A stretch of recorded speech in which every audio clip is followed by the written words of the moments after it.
સોસાયટીઓ થઈ જળમગ્ન, national highway થયો પાણીમાં ગરકાવ. દ્રશ્યો છે વલસાડના. વલસાડ શહેર અને જિલ્લામાં સતત વરસી રહ્યો છે ભારે વરસાદ. બપોરના 4 વાગ્યા સુધીમાં વલસાડ શહેરમાં ખાબક્યો 7 ઇંચ વરસાદ, તો ધરમપુરમાં 6 ઇંચ, કપરાડામાં 5.5 ઇંચ વરસાદ ખાબક્યો. વાપી અને પારડીમાં 5 ઇંચ જેટલો વરસાદ વરસ્યો. ભારે વરસાદને લઈ વલસાડમાંથી પસાર થતા નેશનલ હાઈવે નંબર 48 પર પાણી ભરાયા. પાણી ભરાવને લઈ અમદાવાદ મુંબઈ વચ્ચેના વાહન વ્યવહારને અસર થઈ. તો આ દ્રશ્યો છે વલસાડના વિનાયકનગરના. અહીંના માર્ગો જાણે નદીમાં ફેરવાયા. ઘૂંટણસમા પાણી વચ્ચે લોકો રહેવા મજબૂર બન્યા. ઘરોમાં પણ વરસાદી પાણી ઘૂસી જતા લોકો ચિંતામાં મુકાયા. આવી જ સ્થિતિ સર્જાઈ રાજનગર સોસાયટીમાં. અહીં વાંકી નદીનું પાણી સોસાયટીમાં ફરી વળ્યું. ઘરોમાં પાણી ઘૂસી જતા ઘરવખરીને નુકસાન થયું. વલસાડ નગરપાલિકાની પ્રી મોન્સૂનની કામગીરી માત્ર કાગળ પર જ જોવા મળી. વાંકી નદીનું પાણી ડીજીવીસીએલની ઓફિસમાં ફરી વળ્યું. રવિવાર હોવાથી કર્મચારીઓ તો ઓફિસમાં ન હતા, પરંતુ ઇમરજન્સી સ્ટાફ હાજર હતો. ઓફિસમાં નદીના પાણી ભરાતા સામાનને પહેલા માળે લઈ જવાની ફરજ પડી. આ તરફ વલસાડના નીચાણવાળા વિસ્તારમાં પાણી ભરાતા એનડીઆરએફની ટીમે નિરીક્ષણ કર્યું. નીચાણવાળા વિસ્તારમાં અંદાજે 20થી વધુ લોકોનું સ્થળાંતર કરાયું. એનડીઆરએફની ટીમે લોકોને સલામત સ્થળે ખસી જવાની અપીલ કરી.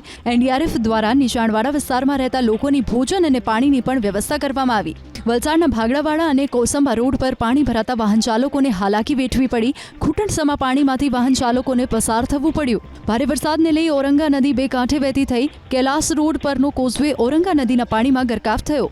વલસાડના ધમડાચીના કલ્યાણવાડી વિસ્તારમાં પાણી ભરાયા. તમામ ઘરોના ગ્રાઉન્ડ ફ્લોર પર પાણી ભરાતા લોકોને પહેલા માળે શરણ લેવી પડી.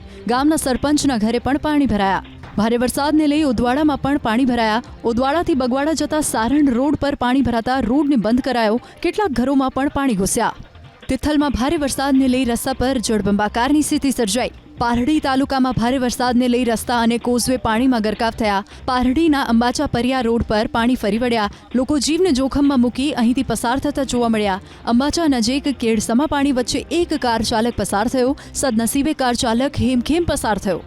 વલસાડના લીલાપુરા પાસે ભરૂડિયાવાડમાં 7થી 8 ઘરોમાં પાણી ભરાયા, જેને લઈ અહીં રહેતા લોકોનું રેસ્ક્યુ કરવામાં આવ્યું. તો વલસાડ જિલ્લા કલેક્ટર અને પોલીસ વડાએ ઘટના સ્થળે પહોંચી નિરીક્ષણ પણ કર્યું. ભારે વરસાદને લઈ વલસાડના મરલા ગામ પાસેનો પુલ ઔરંગા નદીમાં ગરકાવ થયો.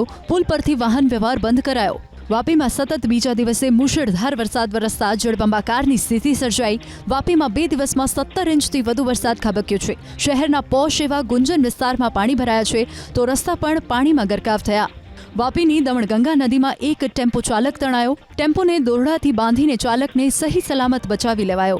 મધુબન ડેમના 10 દરવાજા ખોલી 97,500 ક્યુસેક પાણી દમણગંગા નદીમાં છોડાયું. ડેમમાંથી પાણી છોડાતા દમણગંગા નદીમાં પૂર આવ્યું છે. ડેમના હેઠવાસમાં આવતા દમણ, દાદરા નગર હવેલી અને વલસાડ જિલ્લાના ગામોને સાવચેત કરાયા છે. ડેમના ઉપરવાસ કપરાડા અને મહારાષ્ટ્રમાં મુશળધાર વરસાદ વરસી રહ્યો છે.